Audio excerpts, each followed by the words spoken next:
আসসালামু আলাইকুম, welcome my channel our family kitchen and story. আজকে শেয়ার করবো একটা নাস্তা, খুব সহজে এবং কম সময়ে আমি বানাই এটা। চলেন দেখা যাক। তার জন্য আমি এক প্যাকেট নিয়েছি লাচ্ছা সেমাই। এর ভিতর দিয়ে দিব 2টা কাঁচামরিচ কুচি, একটা পেঁয়াজ কুচি, 2 কোয়া রসুন কুচি, কিছু ধনেপাতা কুচি। আপনার ঝালটা এখানে বাড়িয়ে কমিয়ে নিতে পারেন। আর স্বাদ মতো লবণ দিয়ে দিচ্ছি, আর খুবই সামান্য পরিমাণে হলুদের গুঁড়া, আর একটা ডিম দিয়ে দিব, দিয়ে মেখে নেব। এটা কিন্তু খেতে ভালো লাগে, খুবই ভালো লাগে, অল্প সময়ে বানানো যায়, আবার খেতেও ভালো লাগে। চাইলে বাসায় ট্রাই করে নিতে পারেন, খুবই অল্প সময় লাগে।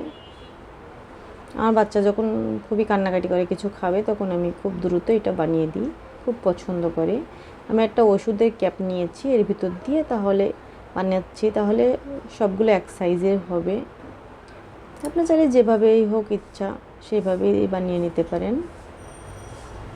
সবগুলো বানিয়ে নিয়েছি দেখেন। এখন আমি তেলে ভেজে নিব।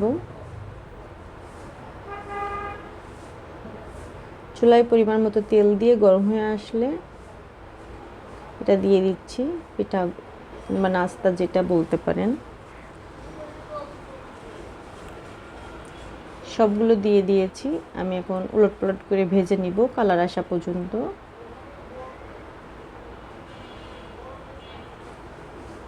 দেখেন হয়ে গেছে আমার ভাজা। এখানে ফেনা হয়েছে, ভয়ের কিছু নাই, ডিমের জন্য।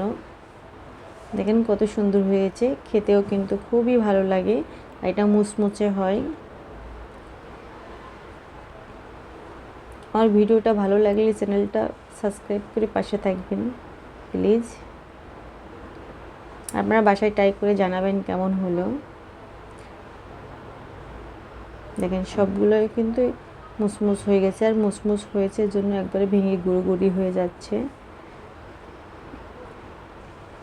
সবাই ভালো থাকবেন। আজকে এই পর্যন্ত। আল্লাহ হাফেজ। আসসালামু আলাইকুম।